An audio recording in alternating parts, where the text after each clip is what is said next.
ओम नमः शिवाय, हर हर महादेव। आज के वीडियो में सुनिए नाग पंचमी की कहानी। सबसे पहले आप सभी को नाग पंचमी की ढेर सारी शुभकामनाएं। प्राचीन समय की बात है, एक नगर में एक सेठ रहता था। उस सेठ के 7 पुत्र थे, सातों का विवाह हो चुका था।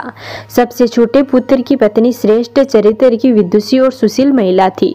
उसके कोई भाई नहीं था। एक दिन बड़ी बहू ने घर लीपने को पीली मिट्टी लाने के लिए सभी बहुओं को साथ चलने को कहा, तो सभी दलिया और खुरपी लेकर मिट्टी खोदने लगी। तब वहां से एक सांप निकला, जिसे बड़ी बहू खुरपी से मारने लगी। यह देखकर छोटी बहू ने उसे रोकते हुए कहा, इसे मत मारो, यह बेचारा निरपराध है। यह सुनकर बड़ी बहू ने उसे नहीं मारा। तब सांप एक ओर जाकर बैठ गया। तब छोटी बहू ने उससे कहा, हम अभी लौट कर आते हैं, तुम यहाँ से जाना मत।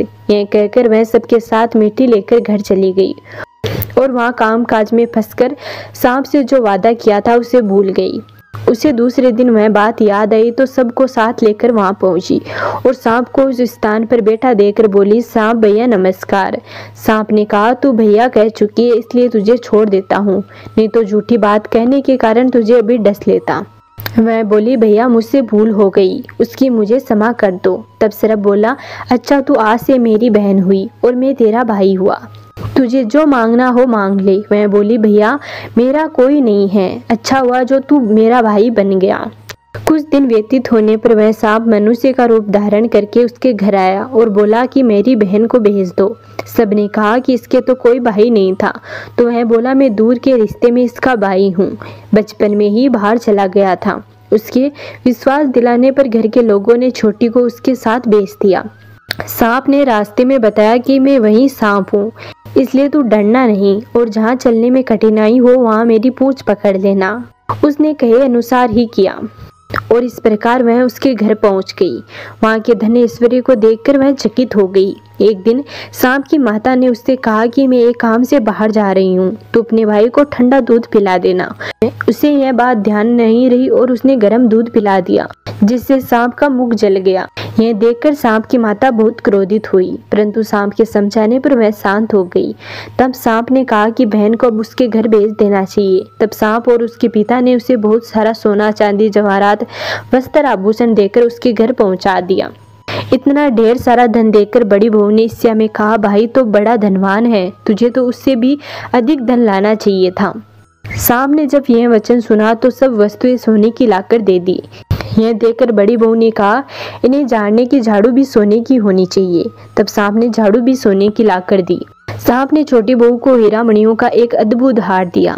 उसकी प्रशंसा उस देश की रानी ने भी सुनी और वह राजा से बोली, सेठ की बहू का जो हार है यहाँ आना चाहिए। राजा ने मंत्री को हुक्म दिया कि उससे वह हार लेकर शीघ्र उपस्थित हो। मंत्री ने सेठ जी से जाकर कहा कि महारानी जी छोटी बहू का हार पहनेगी, वह उसे लेकर मुझे दो। सेठ जी ने डर के कारण छोटी बहू से हार मांगकर दे दिया। छोटी बहू को यह बात बहुत बुरी लगी। उसने अपने सांप भाई को याद किया और आने पर प्रार्थना की, भैया रानी ने हार छीन लिया है, तुम कुछ ऐसा करो कि जब हार उसके गले में रहे तब तक के लिए सांप बन जाए और जब वह मुझे लौटा दे तब हीरो और मणियों का हो जाए। सांप ने ठीक वैसा ही किया। जैसे ही रानी ने हार पहना वैसे ही वह सांप बन गया। यह देखकर रानी चीख पड़ी और रोने लगी। यह देखकर राजा ने सेठ के पास खबर भेजी कि छोटी बहू को तुरंत बेचो। सेठ जी डर गए कि राजा न जाने क्या करेगा। वे स्वयं छोटी बहू को साथ लेकर उपस्थित हुए। राजा ने छोटी बहू से पूछा, तूने क्या जादू किया है, मैं तुझे दंड दूंगा। छोटी बहू बोली, राजन धृष्टता क्षमा कीजिए, यह हार ही ऐसा है कि मेरे गले में हीरो और मणियों का रहता है और दूसरे के गले में सांप बन जाता है। यह सुनकर राजा ने वह सांप बना हार उसे देकर कहा, अभी पहनकर दिखाओ। छोटी बहू ने जैसे उसे पहना वैसे हीरो मणियों का हो गया। यह देखकर राजा को उसकी बात का विश्वास हो गया। उसने प्रसन्न होकर उसे बहुत सी मुद्राएं पुरस्कार में दी।